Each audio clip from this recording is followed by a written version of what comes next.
What's up, guys? It's Quincy, and today I wanted to talk about what creates sustainability in crypto.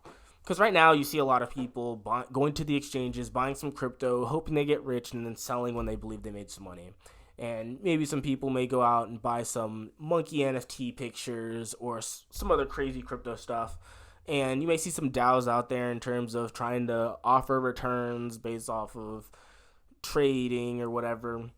And is this like sustainable economic activity to be able to like justify these networks long term?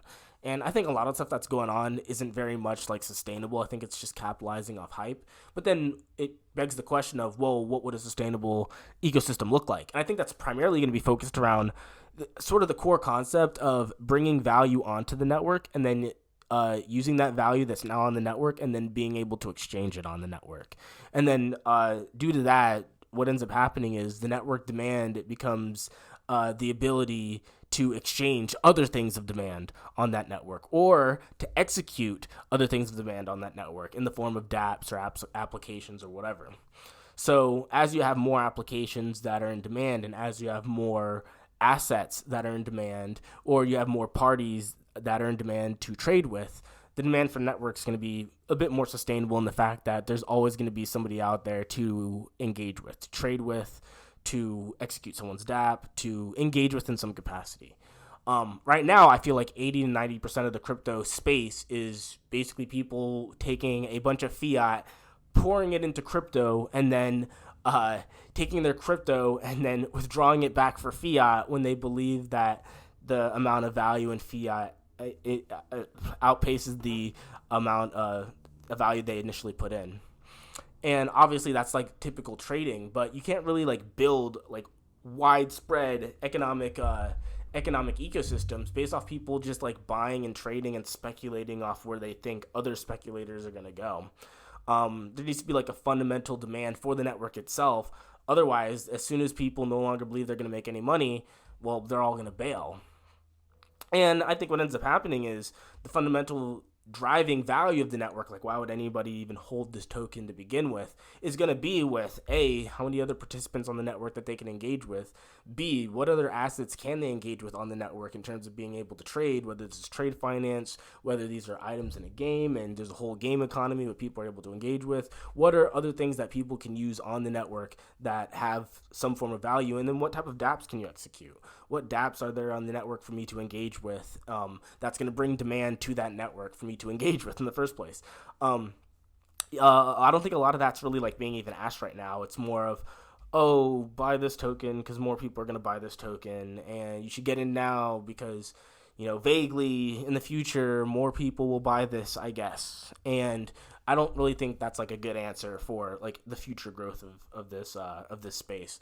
I think, like I said, the biggest thing is going to be dApps generating users, more parties and more participants to engage with, more assets to engage with, higher trade volumes with those assets, and just a whole collection of different like apps, services, and engagement tools that people are going to come to the network to use, whether it's engaging with the dApp, engaging with these assets, engaging with these different parties, whatever it may be. And the network itself is just a medium for that. So the demand for the medium is going to be impacted off what the medium can provide. And the medium can provide some base level of technology that can do these different things, but then that technology is going to have to be used in some regard. Like I said, users interacting with applications and more trade partners engaging with each other. Because as there's more and more value being attributed to those different parts of the network, more and more users are going to come to engage with those valuable aspects.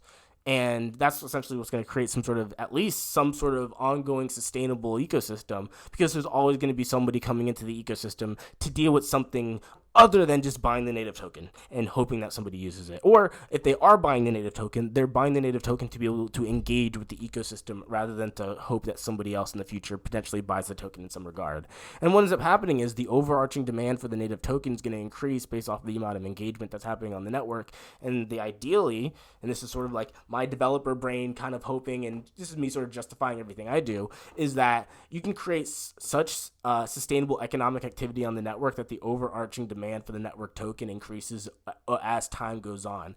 And ideally, as that ends up becoming more of the case, the value is more sustainable because as people engage with the network and value comes in and out, there's a constant demand for the network in the form of different engagements and dApps, the form of different trade participants and parties you can engage with, and different assets that can be traded on the network. The more engagement you have with those three things, the more demand I think you're going to have for the overarching crypto space as a whole, but for any given network also. But yeah, it's just one of those weird things that I feel like is just not talked about enough. I think people sort of get into the speculator mindset, and it's just like, okay, I bought the token, now what? And I think that's sort of where the conversation ends, but in reality, I think that's where it really should be beginning.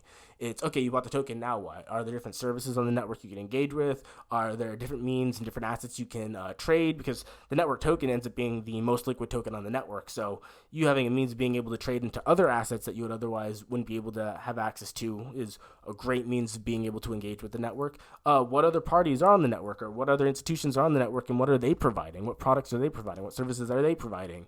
And the more and more and more of that you see, the more driving demand you're going to see for the network itself. And with that, I think you're going to see sustainable growth rather than, like I said, let's just all hop into a coin and hope more people hop in later. But yeah, no, it's just one of those things where I just want to sort of like get that idea out there and see, is there anything I may be missing? Are there other aspects that could be driving sustainable growth, or are there things that are happening in the space now that I didn't even mention that are driving sustainable growth and I just didn't even think about it? But yeah, leave a comment down below, and I'll catch you guys in the next one. Peace.